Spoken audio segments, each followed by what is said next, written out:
కొడుకులో పౌరుషాన్ని రెచ్చగొట్టి వాళ్ల మీద తిరగబడేలా చేసింది. అప్పటి మొగలాయుల సేనాధిపతిగా అఫ్జల్ ఖాన్ అని ఉండేవాడు. వాడు పొడుగ్గా 7 అడుగులెత్తున రాక్షసుల్లా ఉంటాడు. వాడు కూడా శివాజీని ఏం చేయలేకపోయాడు.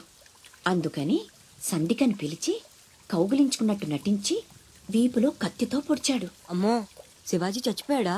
లేదురా, శివాజీకి ఉక్కు కవచం ఉంది. ఇనుపగోళ్లతో అఫ్జల్ ఖాన్ గుండెని 2గా చీల్చేశాడు. అది చూసి జనం ఛత్రపతి ఛత్రపతి అని శివాజీని పొగిడారు. ఛత్రపతి అంటే ఏంటమ్మా? తన కోసం తను బతికేవాడు మనిషి, నలుగురు కోసం బతికేవాడు ఛత్రపతి. తర్వాత ఏమైందమ్మా? తననంత వాణ్ణి చేసిన తల్లి కోసం శివాజీ పెద్ద కోట కట్టించి బంగారు ఉయ్యాలు చేయించి అమ్మను బాగా చూసుకున్నాడు. నేను కూడా పెద్దయ్యాక నీకోసం పెద్ద మేడ కట్టిస్తానమ్మా. నీకు ఈ కష్టాలు ఏవీ లేకుండా చేస్తాను. నేను మహారాణిలా చూసుకుంటానమ్మా.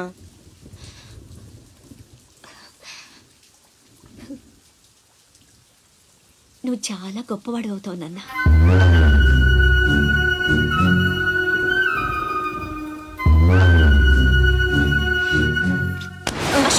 నువ్వేంట్రా మామకి ఇల్లు కట్టించేది? పోయి మీ అమ్మ కట్టించుకో. అశోక్, ఏమిట్రా మాటలు? అందరూ అంటున్నారు వాళ్ళమ్మ చచ్చిపోతే నాన్నకి నిన్నిచ్చి పెళ్లి చేశారంట. అంటే నేను ఒక్కడనే గాని కొడుకుని, వాడు వాళ్ళమ్మ కొడుకు. తప్పు నాన్న. రామలక్ష్మణులు కూడా ఒక తల్లి బిడ్డలు కాదురా. అన్నదమ్ములంటే వాళ్ల గురించే చెప్పుకుంటారు. మీరు కూడా అలాగే కలిసి ఉండాలిరా. మీరిద్దరూ దెబ్బలాడుకుంటుంటే నేను భరించలేనురా. అది నాకు చావు కన్నా పెద్ద శిక్ష.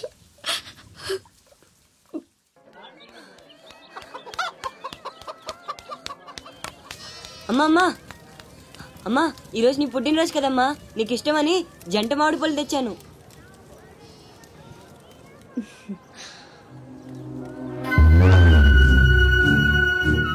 అమ్మ కోరికలన్నీ నీకే తెలుసురా. పండు చాలా బాగుందన్నా. ఎక్కడి నుంచి తెచ్చావు? సత్తన్న తోటలో దొంగతనం చేసి తెచ్చాడు. ఏరా, దొంగతనం చేసావా? లేదమ్మా. అబద్ధం చెప్తున్నాడమ్మా. ఇందాక బడేకి కొట్టి దొంగతనానికి వెళ్ళాడు. కావాలంటే ఒట్టేసి చెప్పమను. ఒట్టేసి చెప్పరా.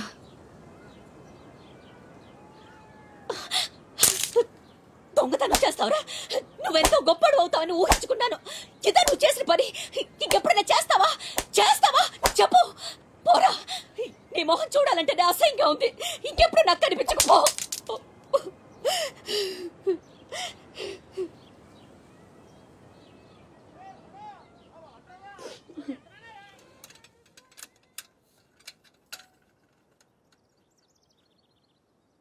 పుల్లయ్యగాడు ఊరగాయకు అందకాయ అడిగాడు, ఇచ్చావా? ఇచ్చాను. సత్తన్నా, ఏంటమ్మా? మా పెద్దబ్బాయి వీటిని మీ తోటలో దొంగతనం చేశాడు.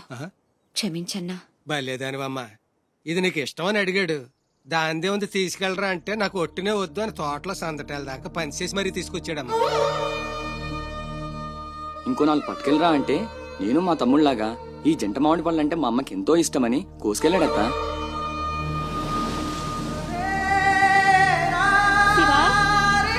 నాన్న, శివా, శివా, శివా, శివా, నాన్న, శివా. పల్లె భగ్గున మండింది.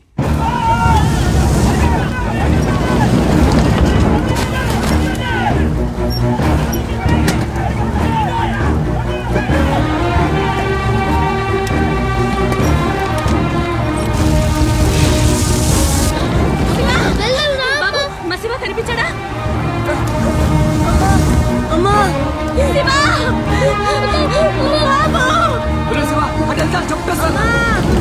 మా అమ్మ తమ్ముడు కనిపించట్లేదన్నా. మీ అమ్మ తమ్ముడు ఏదో పడవ ఎక్కే ఉంటారా, నువ్వు ఎక్కరా.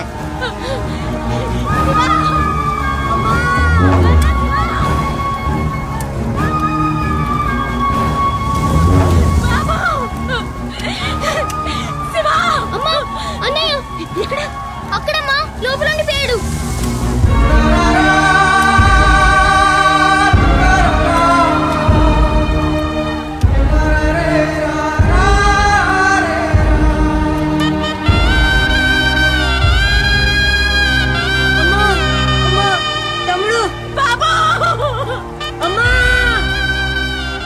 దూకితే చచ్చిపోతారా?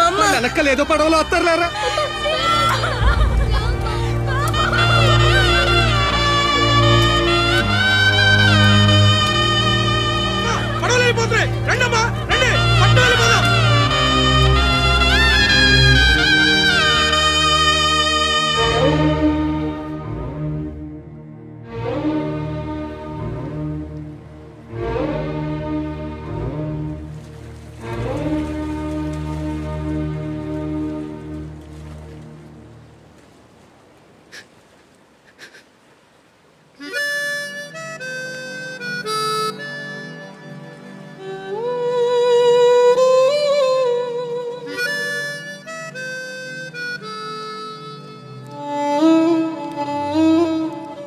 పేరు భద్రం. శివాజీ.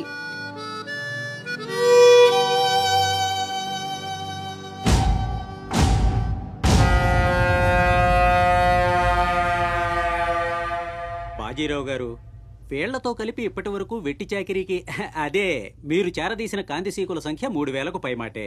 మరి మాకు కూడా థ్యాంక్ యూ సార్. వాళ్ళకి పొజిషన్ ఏంటో ఓసారి చెప్పు. అలాగే సార్. చూడండి, మీరంతా ఈ దేశంలోకి దౌర్జన్యంగా ప్రవేశించారు. న్యాయంగా అయితే మిమ్మల్ని వెనక్కి తరిమెయ్యాలి. కానీ అన్న బాజీరావు గారు మీ మీద జాలి పడుతున్నారు. కాబట్టి మేము చూసి చూడనట్టుంటాం. గుట్టుగా కాగితాల మీద సంతకాలు చేసి ఆయన పెట్టింది తిని బతకండి.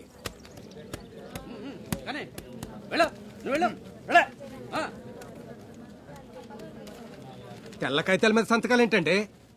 ఇదంతా మోసం. మాకు తెలిసా మాత్రం మేము చదువుకున్నాం. ఇక్కడ కాకపోతే బయట ఎక్కడో పని చేసుకు బతుకుతాం. మేము సంతకాలు పెట్టమండి.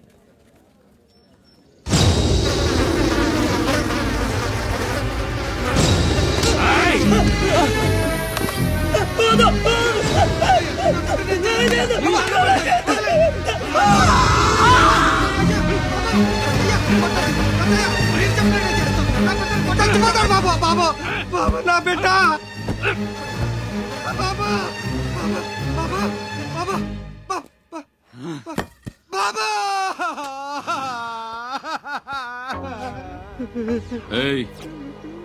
చూశారుగా, ఎదురు తిరిగినోడు చావడు, వాడి వెనకున్నోడు చేస్తాడు.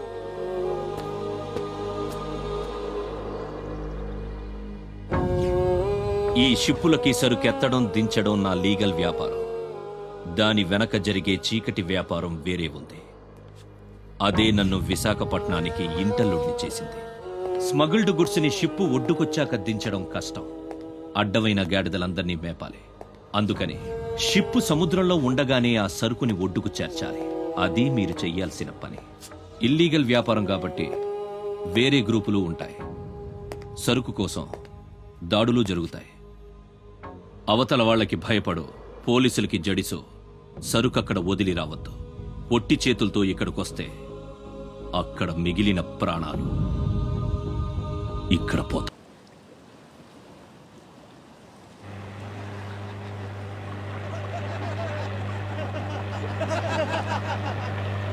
ఇంతకీ ఆడు చచ్చుంటాడా బతికుంటాడా? వాడు చచ్చే ఉంటాడన్నా. ఇంతసేపు ఎక్కడ బతుకుతాడన్నా?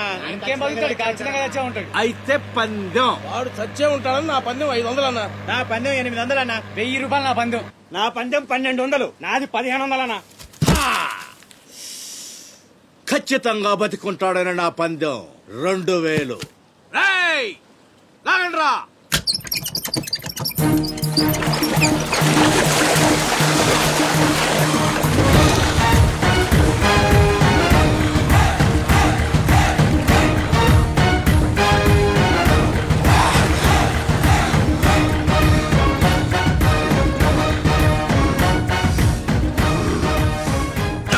తెలుసురా ఆడు చావడని. ఆడి బాడీ బాక్స్ ఆఫీస్.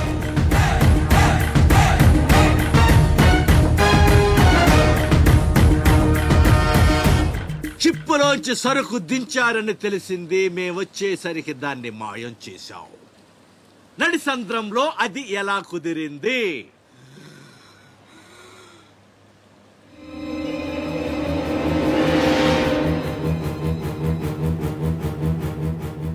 సొరచాప. మళ్ళీ పందెం. ఈసారి కిందకు దించితే ఆ చేప ముందు వీడి తల తింటదా, మొండెం తింటదా? మెత్తగుంటది కదన్నా, ముందు మొండమే తింటది. ఏద్దావా, ఆ చేపకు ఏ మాత్రం బుర్రున్నా ఈడి గ్లామర్ చూసి ముందు తల తినేస్తది. దించడమ్మా, దించండి. చెప్తున్నాడ్రా, చెప్పేస్తున్నాడ్రా. చెప్తాడన్నా. చెప్పమ్మా. ఇప్పుడే వదిలే, నీ ఒక్కడి కాళ్ళు ఎర్రగొడతా. ఇంకా లేట్ అయిందంటే మీ అందరి కాళ్ళు ఇరిగిపోతాయి.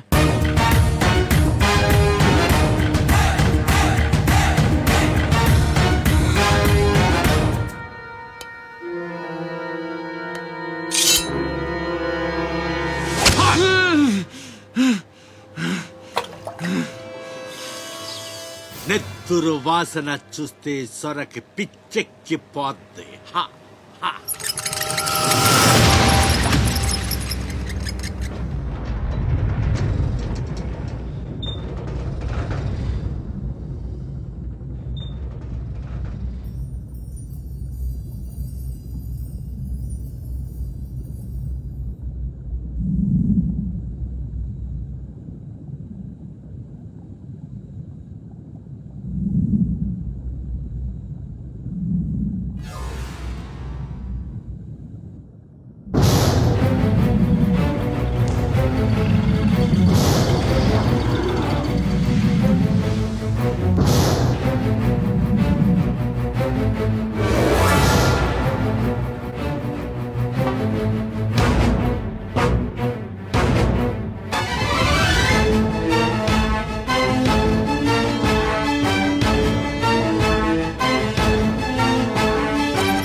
బాడీని చేప నవిలేస్తుంటే తాడు తేలిగ్గా రావాలి గాని ఎంత గుంజినా రాదేంట్రా?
ఈ భద్రంగా ఇంకేంసేపు మీటింగ్ చేయాలి?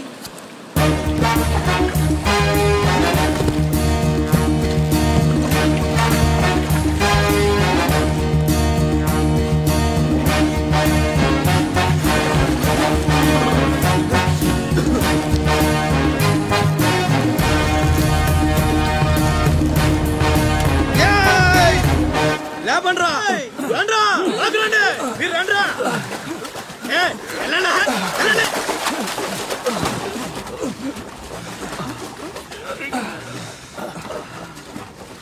ఎర్రా భద్రం మంచి థాంక్స్ బాబాయ్, బాగున్నావా? నా సంగతికేం లేరా. ఏంట్రా అబ్బాయి, మిమ్మల్ని ఎవరో పట్టేశారంట? మనోడే విడిపించాడు. మరి మామూలు శివాజీ ఏంటి? ఛత్రపతి శివాజీ. ఊరుకోండ్రా, దెబ్బలు బాగా తగిలేంట్రా?